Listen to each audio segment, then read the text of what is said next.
नमस्कार मित्रों, ध्यानी ज्ञानी एस्ट्रोलॉजी चैनल में आपका स्वागत है। आज हम जानेंगे 12 भाव के नाम। 12 भाव के नाम क्या होते हैं, आज हम इस पर चर्चा करते हैं। लग्न या लग्न से, हम इसे लग्न कहते हैं। लग्न, पहले घर को लग्न स्थान कहा जाता है। लग्न या लग्न से 1, 4, 7, 10 इन 4 स्थानों को, ये कुंडली का जो 12 खाना होता है, जब आप अपनी कुंडली देखेंगे तो उसमें ये 12 खाने आपको नज़र आएंगे। इस कुंडली के 12 खाने में से इन अंदर के 4 खानों को हम केंद्र का स्थान कहते हैं, जो लग्न से चौथा, 7वां और 10वां स्थान होता है। लग्न भी केंद्र में ही आता है।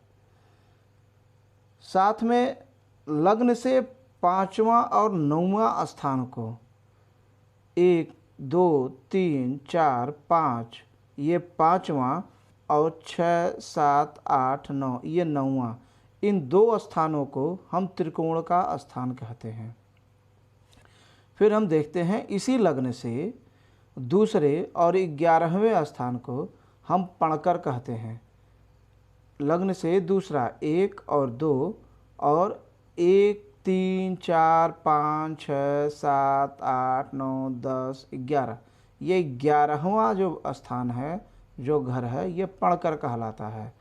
लग्न से 6, 8 और 12 ये त्रिक भाव कहलाते हैं। 1, 2, 3, 4, 5, 6 छठा स्थान, ये उसी तरह 8वां स्थान और ये 12वां स्थान, ये त्रिक भाव कहलाते हैं। मैंने सभी घर का नंबर डाल रखा है। लग्न से तीसरा स्थान उपचय कहलाता है और इसी तरीके से इन स्थानों के और भी नाम हैं। जैसे हम कह सकते हैं कि लग्न से 1, 5 और 9 ये त्रिकोण कहलाते हैं। तो त्रिकोण में लग्न भी आता है, लेकिन हम इसे सामान्य रूप से केंद्र में ही गिनते हैं। इसी तरीके से लग्न से 2, 5, 8 और 11 घर को पणकर कहते हैं। लग्न से दूसरा, 5वां, 8वां और 11वां ये स्थान भी पणकर होता है। 2, 5, 8 और 11 ये भी पणकर में आता है, लेकिन हम इसे सिर्फ दूसरा और 11वां को पणकर कहते हैं। सामान्य रूप से सबसे अधिक 5वें और 9वें को त्रिकोण ही कहा जाता है।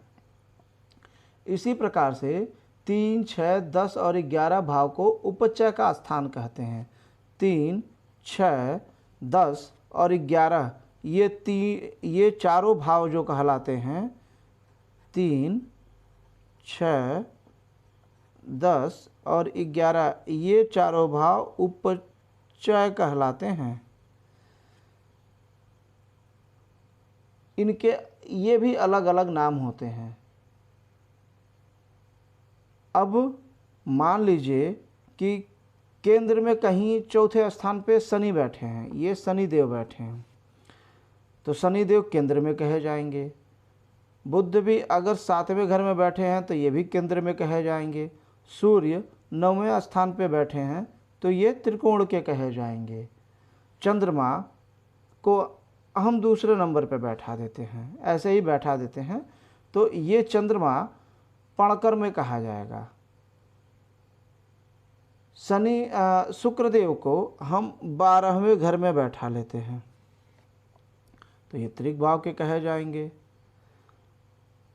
ऐसे ही राहु को हम बैठा लेते हैं सूर्य देव के साथ, तो राहु देव भी त्रिकोण के कहे जाएंगे।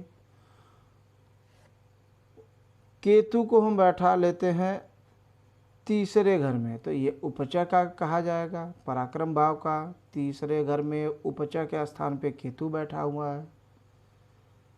इसी तरह अगर गुरु को हम 5वें नंबर में बैठा लेते हैं तो गुरुदेव त्रिकोण के कहे जाएंगे। मंगल हम लग्न में बैठा लेते हैं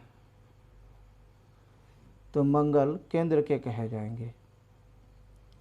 तो आज हम ऐसे समझे इसको कि किन भावों को किस नाम से हम जानते हैं।